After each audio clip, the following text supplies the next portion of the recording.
Welcome to the podcast ABCs of Parenting Adult Children. Please join us as we discuss parenting adult children and the unique struggles that it comes along with.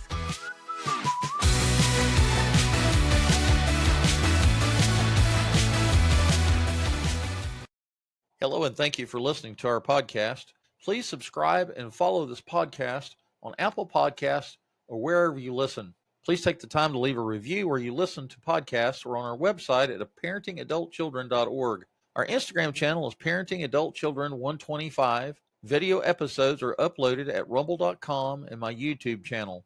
Please subscribe and follow those channels for future updates. I release new episodes every Friday at 8 a.m. Thank you for listening, and now to our featured episode. Hello and welcome to ABCs of Parenting Adult Children. My name is James Moffitt, and I'll be your host. Today we have Melissa Crook. She's our guest. How are you doing, Melissa? Good, James. How are you? Good. Beautiful day here in South Carolina. So, Melissa, do me a favor and introduce yourself to the listening audience. Yeah, my name's Melissa Crook, and I live in Fresno, California currently. Mom of 3 grown adult daughters, one married, one close to being engaged, and one that just finished college. So we are fully empty nested. My husband Brady and I have been married for almost 32 years, and I am just very passionate about women knowing their value at all the seasons in their lives and prioritizing their wellness and their care. And this is really important if you are a mom, if you're a career person, if you have both, if you're a partner, caretaker, all these seasons and places that we live in our lives. And so I have a podcast called the Feel Podcast. I have a YouTube show with panels of women called Together We Feel. And we also have a book called Embracing Layers Unapologetically, where the framework that we use in our content is in book form and under the umbrella of the Embracing Layers Network. And I just want to connect with other women and have these conversations and share these resources so we can support each other in being the best versions of ourselves that we were created and designed to be. Right.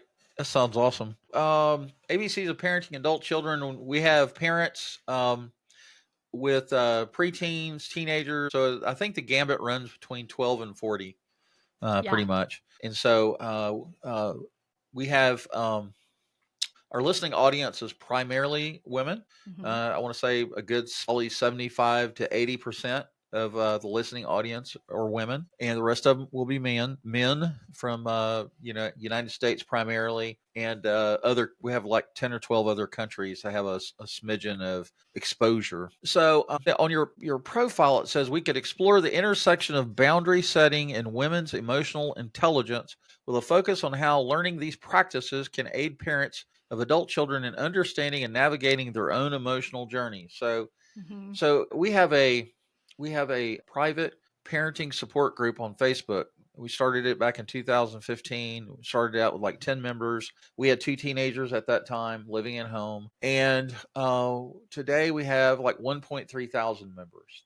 Wow. And so I started this podcast in May of 2023 in hopes that it could augment or support the Facebook support group. I don't know if any of those people even listen to any of these podcast episodes, but it's my hope that while they're everybody loves to listen to podcasts, and when mm-hmm. people are driving back and forth to work or driving their kiddos to their different events or whatever, I wanted them to have something that they could tune into on Spotify or Apple Podcast or iHeartRadio or wherever else that the hosting providers are. Mm-hmm. So boundaries is a huge topic. Failure to launch is a huge topic. Supporting moms who are probably the primary caregiver in the relationship, in the home. Moms are more the emotional, nurturing, coddling type of personality. Moms and dads have different roles. Dads love their children too, and they are more geared towards preparing the child to face the real world, right? And to equip them with what tools that they're going to need to be successful, and communication tools and, things of that nature, in enforcing boundaries and other things, obviously. So I can speak to the dad side of the house, but I'm not so much geared towards the mom side of the house, which is why you're here.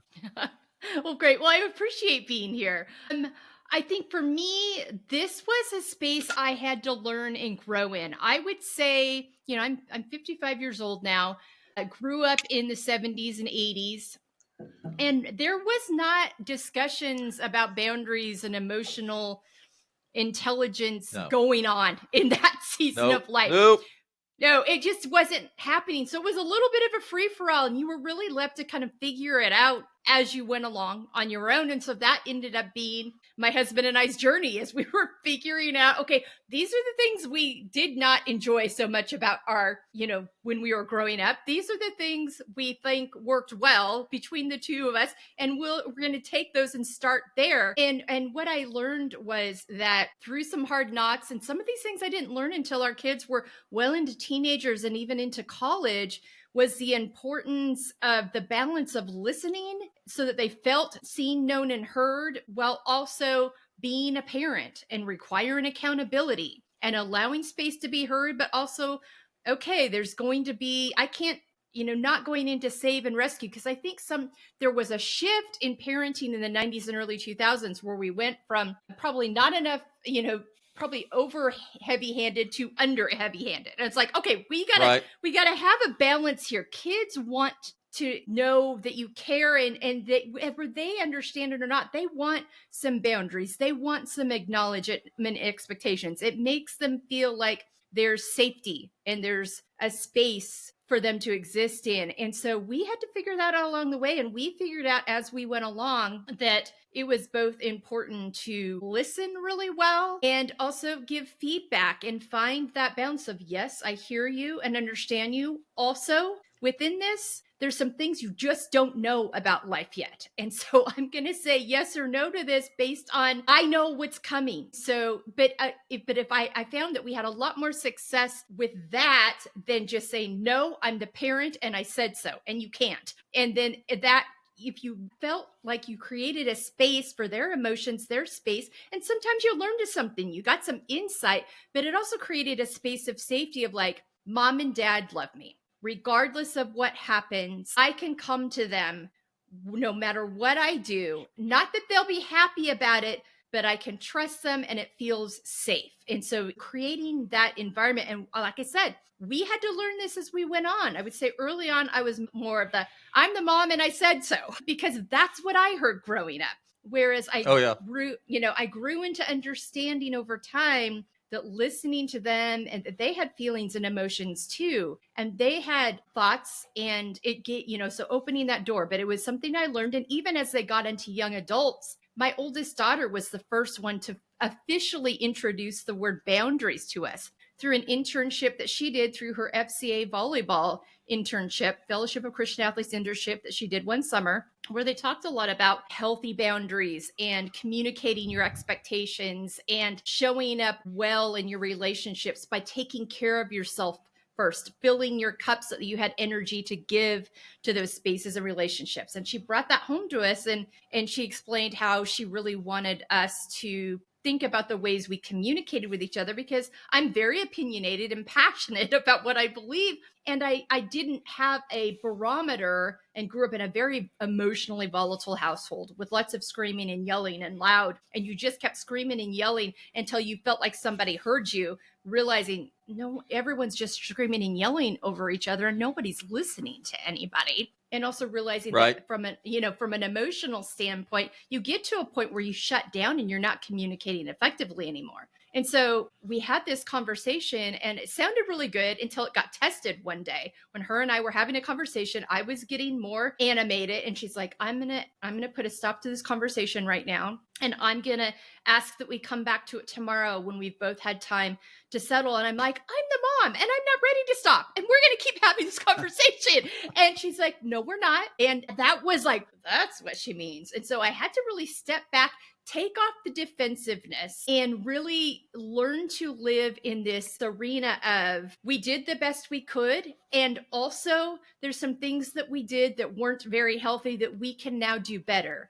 And we've got the opportunity now to do that, to continue to learn. Even as parents of teenagers and young adults, we can still learn. we can still evolve and grow. And this is also going to open the door for us to have healthier relationships with our adult children, instead of them like, I'm going to have some space with you because you are not willing and able to communicate with me in a healthy way, versus, okay, I see some lessons we could learn here. So that was a big piece of it. I will tell you, my husband and I are not your traditional. He's definitely and he grew up in a household that prepared him better for this, but he's much more willing to sit down and listen. I'm more of a let's get up and do and go. He's more patient. He's a little more diplomatic. And so we had to really like balance those roles of, you know, how we showed up and the temperaments of our three daughters, because that's the other thing is, you know, different temperaments and different tools are necessary with your kids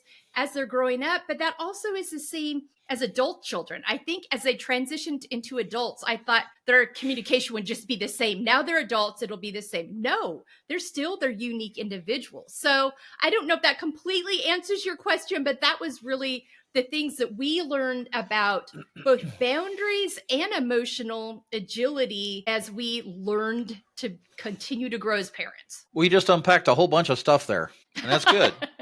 Well, if you think about boundaries are kind of like, I don't know, geotagging, like a fence, right? Yeah. We build fences, or we geotag areas like businesses out in the world. They have geotagging now. It's all part of this GIS technology.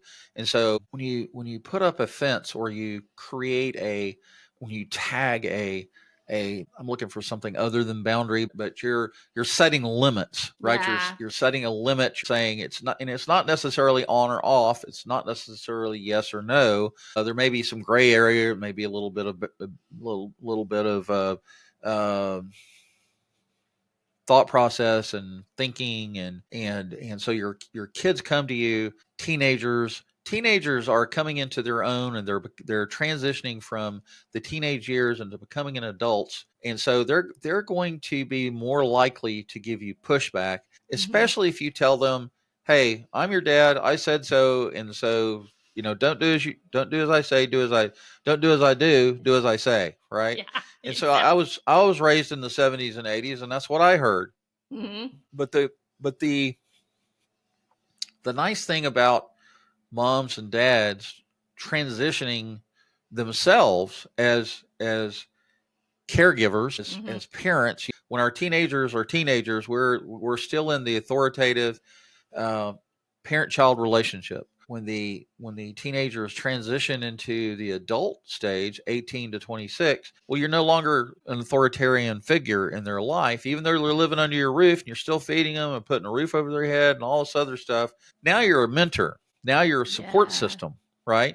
And they hopefully, between birth and 18 or 20 years of age, you've had enough time to implement your morals, your belief system, and you've been able to train them in, you know, mentally, physically, psychologically, emotionally, all of those things that come into play when we're raising our kids, right? And so the nice thing about setting boundaries when they're teenagers, the nice thing about the enhanced version, you know, like you said, the 1999 to 2010 enhanced version of setting boundaries is, okay, this is a boundary that I need to set. And you may not even use the word boundary. You may just go, hey, I expect you to be at home by 9:00 in the evening. And I need you, the doors, you know, I told my kids when they were, you know, almost adults, they were, you know, 16, 17, 18, 19, 20 years of age, still living with us. I said, your mother and I go to bed at 11:00 at night because we have to be at work at 8 in the morning. And so I lock the doors, I turn on the alarm. And if you're not here by 11:00 p.m., just understand you're spending the night with your friends.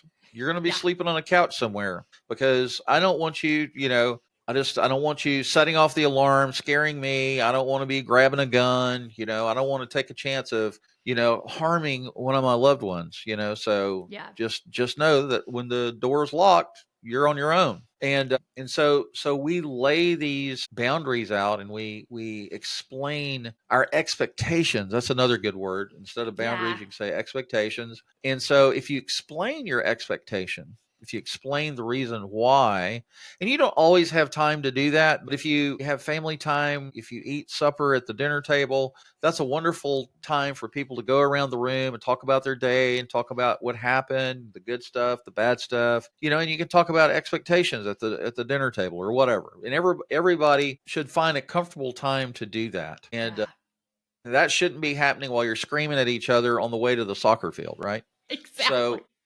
So I think it's an enhanced way of getting across what the healthy boundaries are and why it applies to them, why it applies to you. Yeah. And the bottom line is we want everybody to be safe. We want everybody to be as happy as possible, right? Mm-hmm. And we also want to teach our children the reality of things, right? Yeah. We Yeah. can't always just be happy, right? And Yeah. if they want or if they have an unreasonable expectation for all of their boundaries to create this warm, fuzzy, sprinkly environment that they're just going to be happy all the time, no, that's not reality. Yeah. We have That's to go not to how work. life We have works. to go to we have to go to work every day and do what the boss says, right? Yeah. They have expectations, they have boundaries, and if we don't meet those expectations or boundaries, there's consequences. Yeah. Yeah. And I think you said something. I mean, that communication piece is so key. My son-in-law likes to call them guardrails. And I think guardrails is a really effective word too. Oh yeah, Yeah. absolutely. And it's like, it's one of those things. It's like, it's there for health and wellness intention, but communicating them well. So many times, I think, we grew up in a generation where it was just said, but there was no communication. And Right. that communication piece is key, and communicating clearly, and communicating doesn't mean everyone's going to agree at the end of it. Communicating doesn't mean things are necessarily going to shift, but it's going to be a place where at least that you've had a chance to be heard. And also it's like, okay, here are you lay the alternative. If you're not home by 11, you're on your buddy's couch. There can be like, okay, if you want this to shift, this has to shift also. This is, but being able to continue to keep the conversations open. But I think also too, learning as they transition out of high school into college or trade school or jobs or whatever, military, whatever path they choose. My daughter Right. was home one summer. This was such an important lesson for me as a parent. She was home one summer. I think she was 20 or 21. She was home on her summer break, and she was talking to me about a particularly challenging scenario she had going on in her life. And I went into mom mode. Here's my advice. Here's how we fix it. And she's like, no. I don't need you to fix this. I'm not looking for you. I just am looking for a place to be heard and listen. And this is helping me sort this out so I can come up with a solution. You've given me what I need to do that. You've raised me with the steps and the information. I don't need you to fix it. I'm not 14. I don't need you to fix this anymore.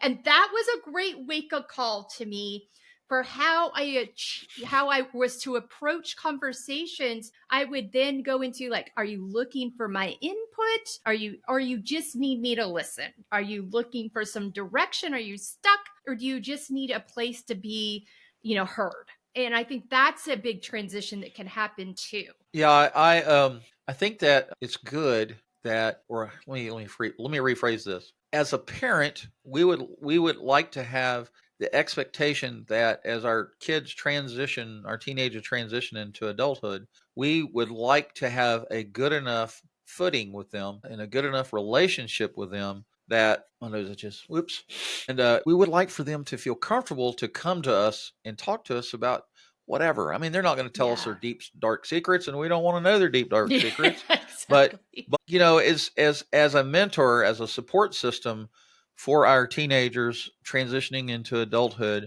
we would hope that they would feel comfortable enough to talk to us and share these things so that it would become a trainable moment, right? Yeah. And that's where during that trainable moment, you can be transparent with them and go, you know what? When I was 22 years old or 21 years old or however old you were, this is a situation I went through. This is what I was faced with. This is the decision that I made, and this is how it turned out. These were the consequences of that decision. And that's one of the probably the most important things that my parents taught me when I was a kid, me and my sister. Think before you act. Yeah. They always taught us, think about what you're fixing to do before you do it, and think about what are the consequences going to be, and are you going to be able to live with those consequences for the rest of your life? Because sometimes consequences can last the rest of our life. If you get pulled over for DUI, or you have pot in your car, or you do anything that breaks the law, you have an open container here in South Carolina, you're in traffic and they stop you, and for a traffic violation, you've got an open container, or if one of your friends is in a car and they've got pot on them or something worse, God forbid, then all of a sudden you might be looking at a felony, might lose Yeah. your driving privileges. There's so many things that you can just get into a world of trouble. And your young person is driving down the road and they're not thinking about those things, No. So they need to learn, hey, the friends that I keep, or the Yeah. or the people that I hang out with, they say birds of a feather flock together. And so if you're hanging out with somebody that's a known drug dealer or a troublemaker or a lawbreaker or whatever, then you are going to be labeled, whether it's right or not, you're going to be labeled as that type of a person, right? Yeah. And so Yep. so we have to teach our young people, choose your friends wisely. And that's part of our communications as parents is, hey, I see you're hanging out with little Johnny over here, and I have heard some things about little Johnny from multiple sources, right? And so Mhm. you know what they say, when there's smoke, there's usually a fire somewhere, Fire. right? Yeah. Every rumor you hear about somebody is not necessarily correct, but if you hear enough rumors over a long period of time, something's going on there. And that's our job as parents, is to provide a guardrail for them and say, hey, if you get too close to that guardrail, you might get burned, right? Yeah. All right. So let's talk about emotional intelligence. Women's emotional intelligence. What does that mean? For me, the emotional intelligence is allowing yourself the space to feel all of your emotions. We tend to want to consider and label emotions. Oh, that's a bad one. That's a good one. I have learned, and this has come through a lot of years of learning and therapy and just my own journey, that all emotions are clues. They're clues to what's going on in your life. They're clues of things that might need to be dealt with and processed and moved through. And if you don't allow them the space to do that, they may bubble up later in a not so healthy way. And this can bubble up in an explosion or an argument or yelling or screaming. It can manifest itself physically as some sort of physical health condition, anxiety, stress, all kinds of depression. This is linked to all kinds of different things. And so I think we hear a lot about gratitude journals and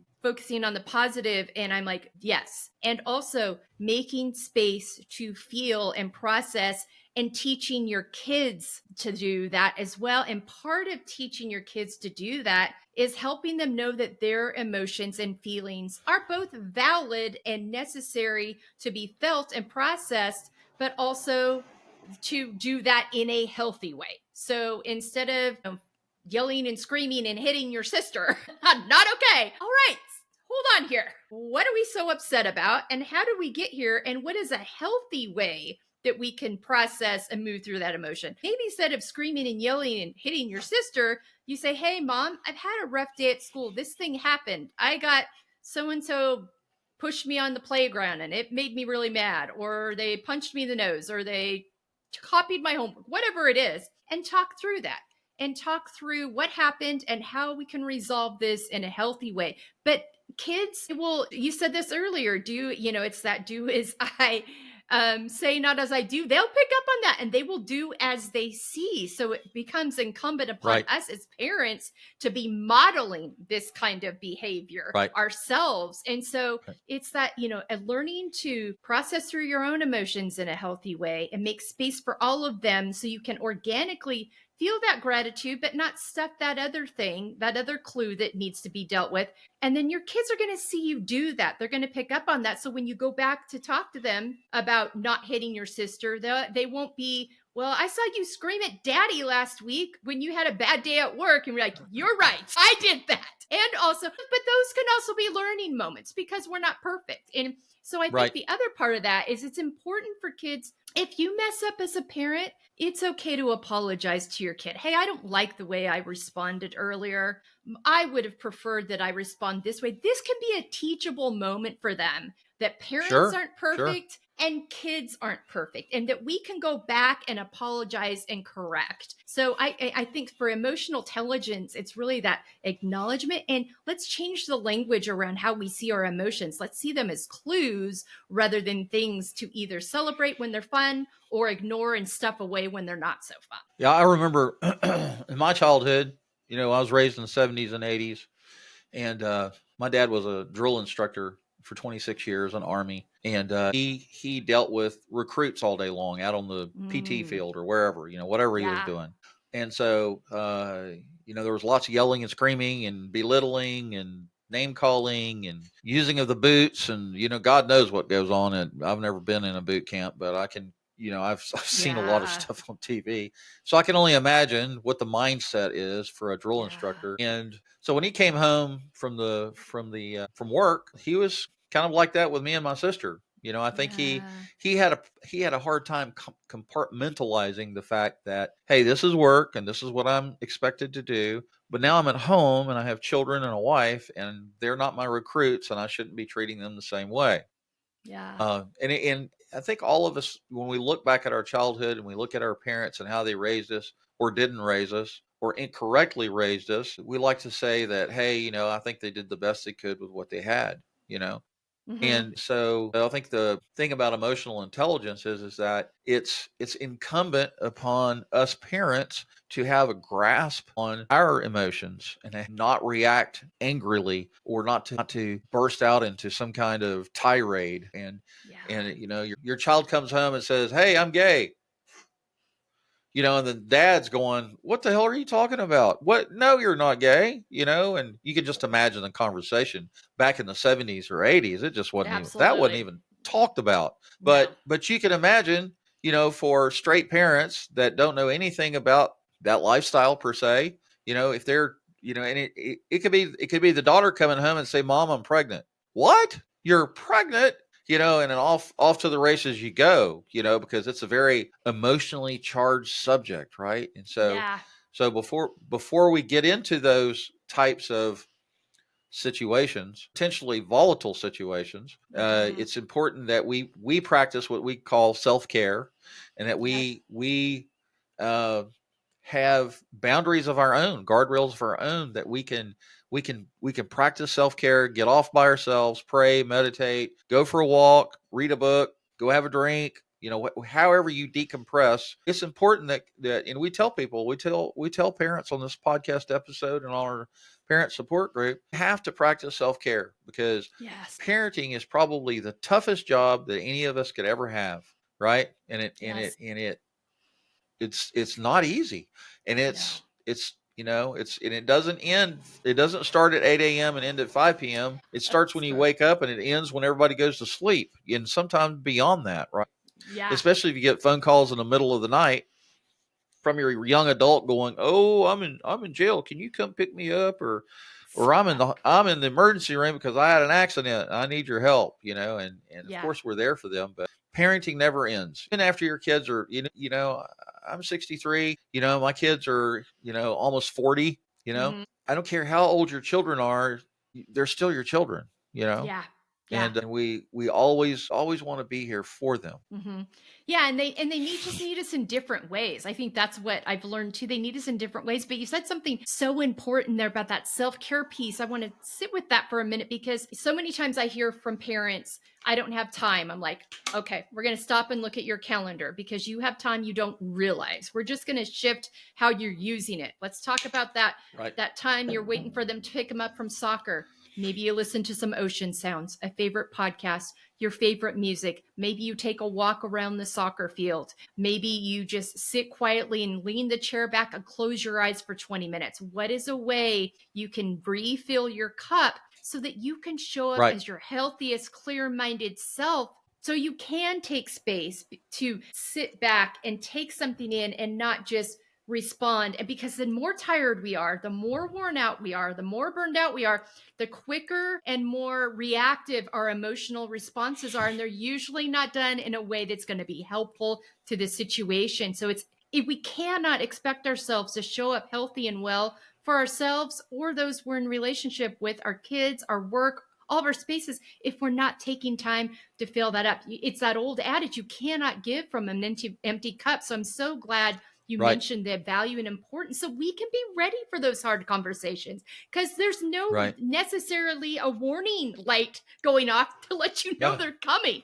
So it's just that No. being ready at all times to be there, to be the parent, to love them unconditionally as we were charged with when we had these kids and became their parents. Good stuff. So here's a question you have on your profile. How do societal expectations shape parental roles in your view? Well, I think that's a really important question, and I think there's a lot of societal expectations, and I think we get these scripts very early on in our lives, and we kind of follow these scripts, but we don't necessarily stop and ask if that script is current or healthy for your situation. All kids, you go back to the example, we have 3 daughters. They're all natured very differently. They require a different way for us to show up.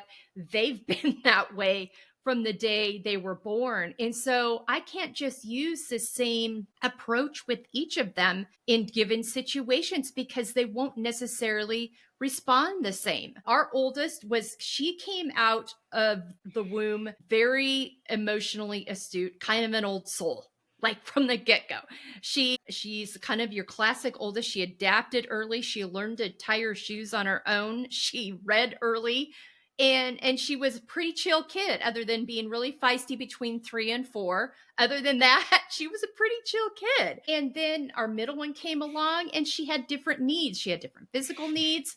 She had some things that she was born with that we took more time and patience with us. She didn't do things as quickly, but yet she was a lot more calm. Like, she did not have the 3 to 4-year-old feistiness. She was just kind of rolled with the punches. And so how I addressed her, both of them, and then our youngest came along with just a pistol Pete from the get-go.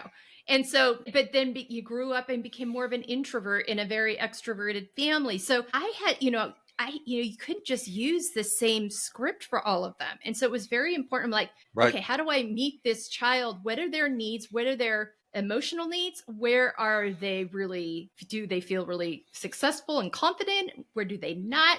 And how can I best parent them through that and teach them how to navigate that? And so, yeah, I think it's really important to go back to just being very specific. And we live in a different time. So this script that maybe you got from your parents, it may not apply now. We live in a different time. There's a different space. There was no technology that existed when we were growing up Right. that exists for our kids now. So there's different things that have to be addressed. Your kids aren't going out as soon as breakfast is over in the summertime and playing in the street all day with all their buddies and coming back in at dinner time.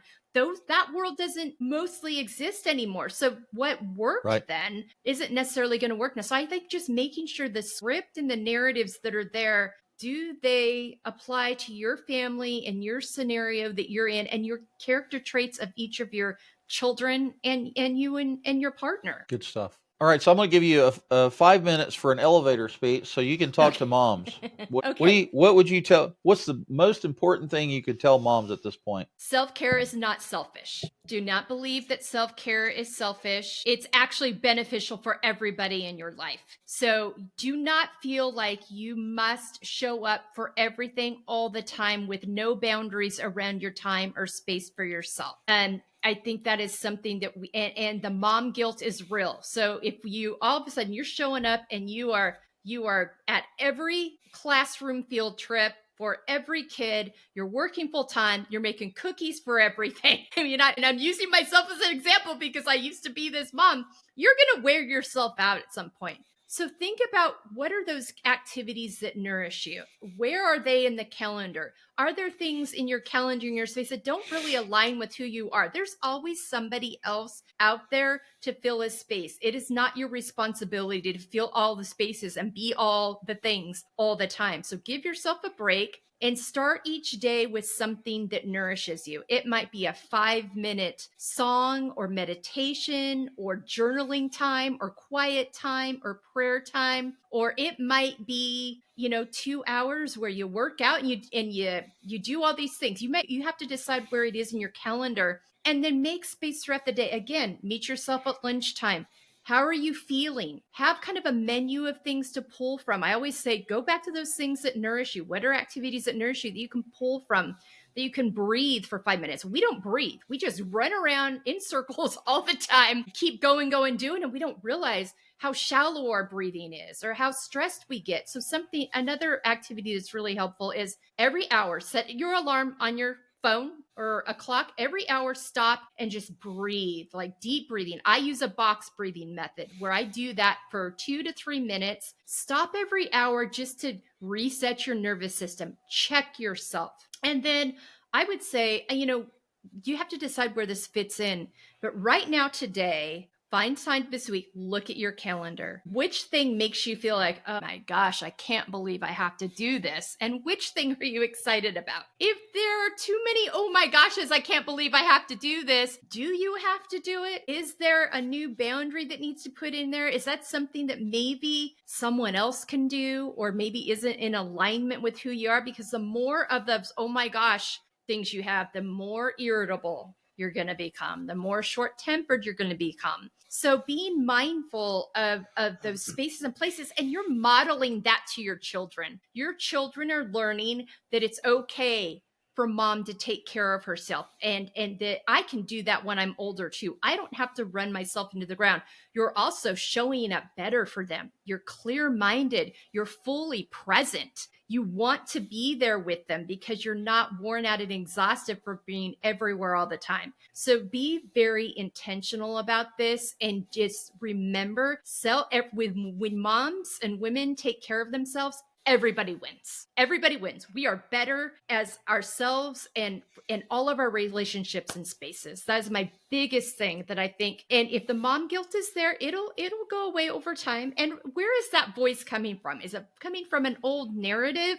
Because a lot of times we have to unpack old narratives that we've seen modeled. Most of our moms did not know how to take care of themselves very well. Most of our moms were running themselves into the wall, and that did not, and we can identify all kinds of ways that didn't work for them. And so remember, your kids are going to see that in you as well. And we always want better for our children.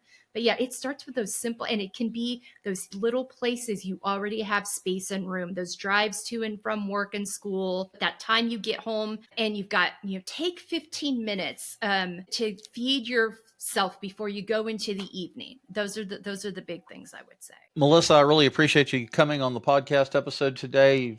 I think we had a wonderful conversation and we unpacked a lot of good stuff and things for people to consider and to maybe start practicing. So you can, to the listening audience, I want to say thank you for the privilege of your time. You can listen to this podcast episode on Spotify, Amazon Music, Apple Podcasts, iHeartRadio, and Public Radio. You can actually see the video portion of this podcast on Spotify.